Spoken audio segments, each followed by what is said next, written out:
Hi friends, this is Subhash here. I'm a Goan YouTuber and you guys are most welcome into my YouTube channel.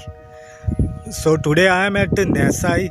It's called St. Juja de Ariel in Nesai. It's in South Goa next to Kurtorim village and Chandor village around 5 kilometers away from Madgaon city. One of my subscribers suggested me to make video on this village, so I'll just cover this village today. It's very, it's not quite big, but I'll try to cover it up.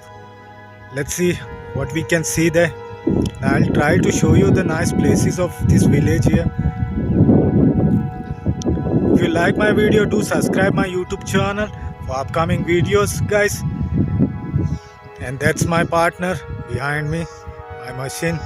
It's almost 1 month old now. Okay, let's go now.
So friends, that was Saint Jose de Ariel. They called Nasai here in South Goa. I started at 10 o'clock in the morning, but now it's 1:30. It took me 3.5 hours to cover all the village. I thought it is smaller, but it's very big village, so I have to cover whole. If you like this video, guys, do subscribe my YouTube channel for upcoming videos. Thanks for watching, guys. See you in the next video. Thank you. Bye bye.